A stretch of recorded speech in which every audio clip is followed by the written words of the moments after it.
Testing, 1, 2, 3. Hello, welcome to my first ever podcast by popular demand.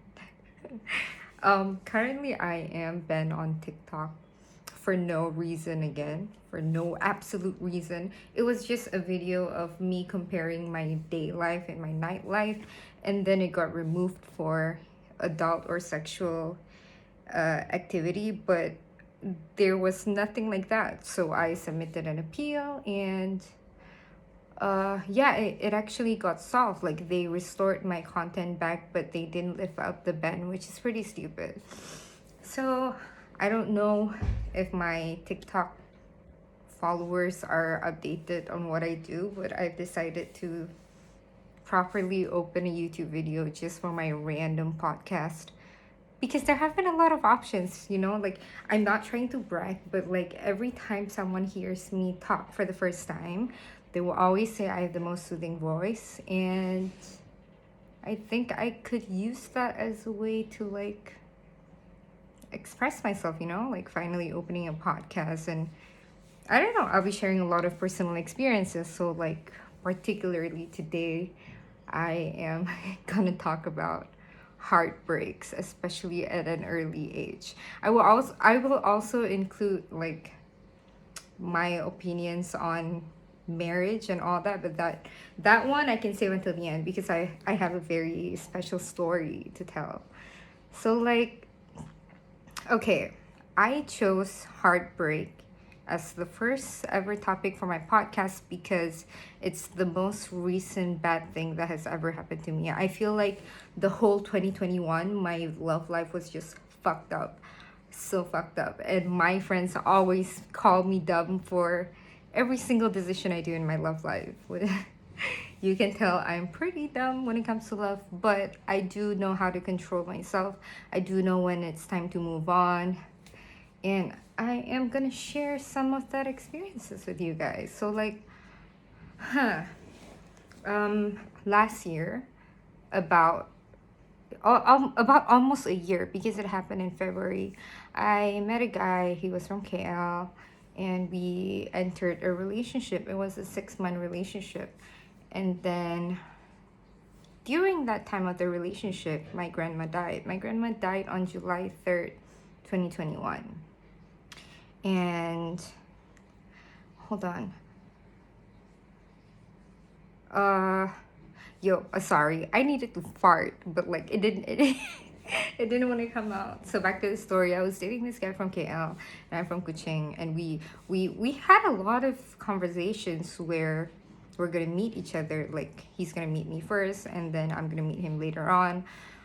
Like, there was a lot of that, and he also spoke about marriage a lot. So I did assume that he was very serious with me. And but for those 6 months, he never posted me. Only I post him. And every time when I ask him, baby, can I post this photo of you, he's gonna be like, up to you. It's never a yes or never a no. So I was basically a secret, but I got the closure from him 4 months after the breakup. Uh, I don't know. For me, it was a pretty shitty apology, but I got to talk to him on video call, and we just got the closure that we needed from the both of us, and we ended on good terms. I can say that we ended on good terms. What I forgot to mention was that he cheated on me during the time when my grandma died. I found out that he was cheating on me. And a lot of sources, like especially on Twitter, random accounts would come in to tell me, hey, your boyfriend's cheating on you. So yeah, that was the first part of 2021. The second part of 2021, I got so heartbroken over the cheating thing, because I was never cheated on. I have never cheated also. I am very against cheating. And it wasn't surprising, because there were a lot of girls who came to me about him and about their history with him. He had history with a lot of girls, but because I loved him so much, I ignored everything, and I stick to the past is past statement. Like, I really believe in that. I think my dad's cooking something. I don't know if you guys can hear, but it's okay. Back to the story. But like, even though the girls came to me and all that, he still seemed really sweet. He was an amazing love bomber. Yeah, so he was a sweet talker. It was easy for him to just solve things with me as long as he says I love you. And I am that type to settle just for the bare minimum. Oh my god, what the fuck is my dad doing? Okay, I think it stopped. And so we broke up when I did not receive a single text message from him for a week. And I was like, you know what? I'm gonna leave without any words. So I blocked him everywhere and he had no access to me. But I didn't block his number just in case, like he notices that, oh, you're gone. Where did you go? He didn't. He didn't come looking for me for 4 months. After 4 months, he did. Okay, that was the first part of 2021. The second part of 2021, after the whole heartbreak, I met a guy again. Well, he's from here, but he lives in KL, and we went on 4 dates. I remember, and it was really sweet. He was doing the things a boyfriend would do. So, me being the dumber girl, I'm a fucking bimbo. I fall in love easily. So those gestures he did, they made me fall in love. But then after he went back to KL, I found out he's been trying to follow so many of my girlfriends, which is really embarrassing because when my girlfriends come to me, they're like, who's this? I can't say, oh my god, it's the guy I was fucking. I can't. It's embarrassing. So I would just say a mutual friend. So I end up cutting him off also without any words. Just removed him from every of my social media. I remember him sending a New Year's selfie to me, but I didn't respond to that. So after that, after him, I became manic. Okay, just to be clear, I'm bipolar type 3. And I do have my manic episodes. And I remember after that guy, I started seeing a lot of guys. And I ended up falling in love with every single one of them. But that one person who broke my heart the most last year was a Sagittarius. I'm fucking serious. I always say, oh my god, I love Sagittarius. I love Sagittarius. I do. I really do, because before the cheating happened, I was in a 3-year relationship, which was really healthy. He was an understanding boyfriend. He never gave up on me, but things couldn't work out after 3 years, and now he's engaged and he's gonna be married soon, and I'm really happy for him. So after the third guy, I'm losing count. So after that, I just started seeing a lot of guys, especially on Tinder, because I was feeling a bit lonely. That's the thing, once I get lonely and then they show me just little affection, I would fall in love, which is really bad. And you know what I've concluded, like, by the time we enter 2022? I concluded that if I keep putting myself in those situations, like I force myself to meet guys and try to work things out with them, the same cycle will happen again. That's how the universe teaches you, okay? Like, the universe is just gonna keep giving you men, and I'm gonna be so dumb just ignoring all the red flags. Never ever ignore red flags. If there are girls coming to you telling you about a guy, you might need to believe it, because I didn't go through just one heartbreak. I went through 4 heartbreaks. Yeah. The third one was the worst. The third one was the worst, to the point that I cried. And I always tell myself, Alex, you can never cry over a man. No. I did. I did cry over him because I liked him for over 5 years. And I finally had the chance to, like, really spend time with him. But yeah, things didn't work out. He ended up ghosting on me out of nowhere. And then I remember giving him a birthday present, and he only thanked me after a week. He texted me a thank you for the gift. That was a lot. My friends remember how much I cried during that time.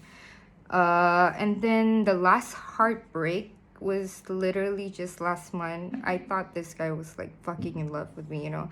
This is insane about our generation. Our generation is so good at faking love to the point that you get so easily manipulated because you think that this person is really wrapped around your fingers, like they're really in love with you. But no, they fake that easily.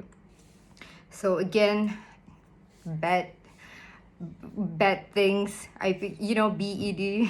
We did a lot of that. And towards the end, he was like, "Nah, I don't think I have feelings for you anymore."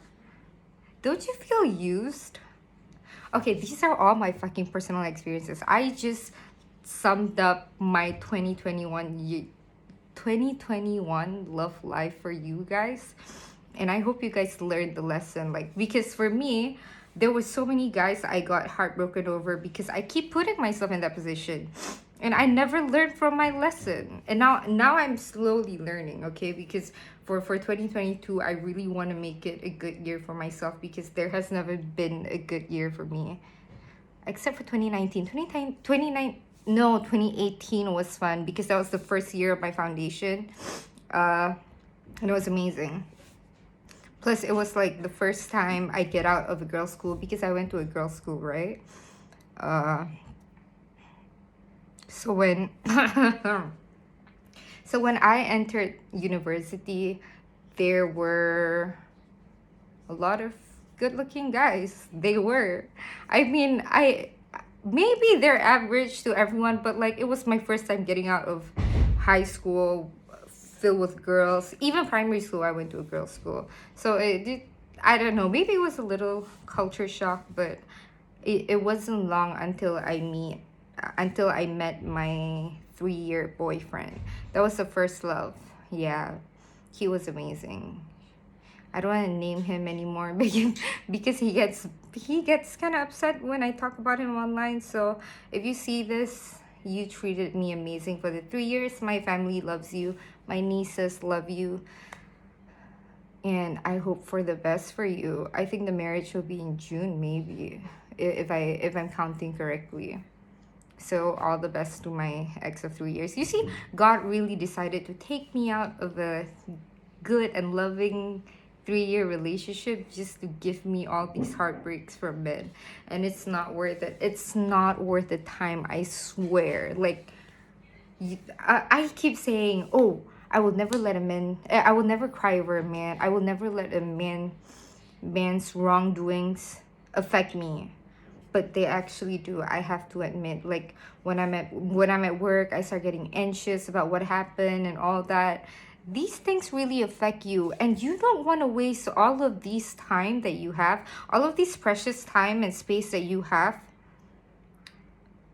on the wrong person, you know? Like you're not gonna waste years of your young life, especially since we have COVID. We gotta find every single way for us to have fun.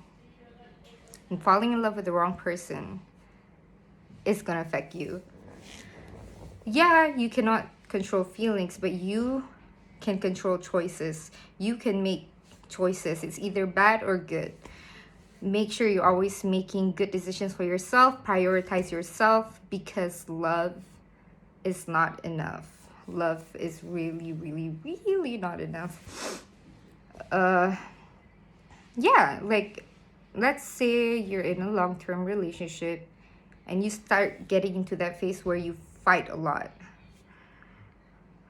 And if you don't try to understand each other, that's when you realize love isn't strong enough to save your relationships. What I'm basically saying is that if you do want to get into a relationship, make sure there's trust, make sure there's loyalty, make sure you're comfortable with each other 100%, or else there will be a wall built in between you guys. And I know I'm only 21, but with a pretty big crowd on TikTok, there was a married woman who came to my live and asked, do you believe in early marriages? And I was like, personally, for me, I would not prefer getting married early. I prefer getting married around 28 to 30 years old. And then she was like, yeah, I regret it. I was only with this guy for 9 months and now he's becoming violent right in front of my son. They have a son together.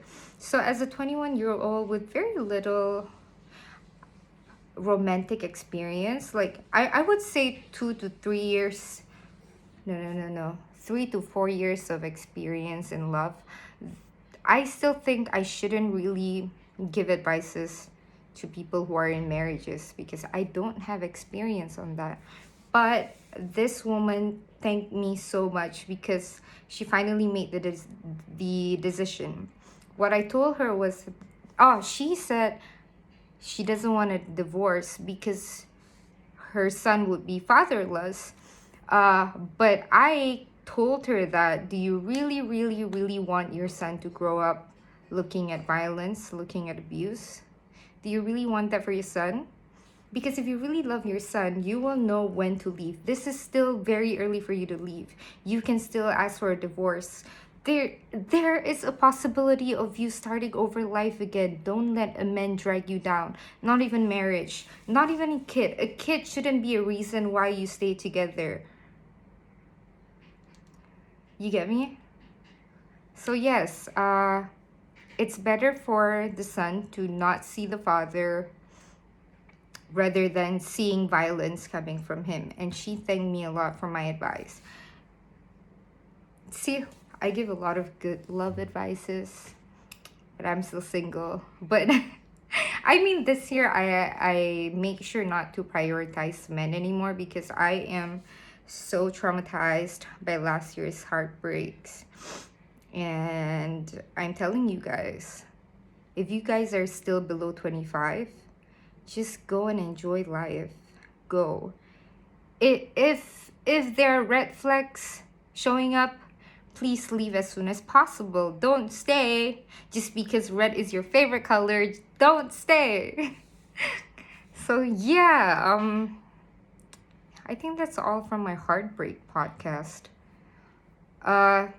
Oh yeah, I was just gonna say this doesn't just go for men, you know, this also goes for women. There are also women who cheat. There are also women who are abusive mentally, verbally, or even physically. There are.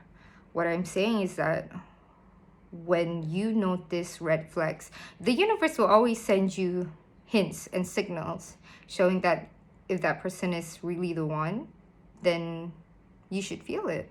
But if there's so many red flags coming up, don't waste your time and space over the wrong person. You wouldn't want that. Time is really, really precious, and you'll realize how much time you have left, you know? So while you can still have fun, go and have fun, and don't let romantic relationships or sexual relationships affect you from growing as an individual, because these are important ages, you know, from age 18 to 25. These are important decisions. These are important years to make good decisions for yourself. If you fuck that up, you're gonna get fucked even more when you're turning older. So do something right about your life when you're still young, and don't focus on finding love. Love can be found everywhere. Family love, friendship love, you know, platonic relationships. It really doesn't have to be sexual or romantic. You can find happiness in literally everywhere. Even if you pick up a new hobby, that's also a form of happiness. And like me, I do Muay Thai and I go to the gym 6 times a week. That's how I distract myself usually, and it's a great way to cope. Yes. I think I'm talking too much for my podcast, so I'm just gonna end it now. Thank you so much for watching. This has been my first ever podcast. I'm so sorry if I said anything wrong, but I was just sharing my experiences, and I hope I did well on my first podcast. So yes, I'll see you guys next time with a new topic to talk about, because there are a lot on my mind right now, but I can't post every day, you know. So thank you for watching. I hope to see you guys again soon. Don't forget to subscribe to my channel.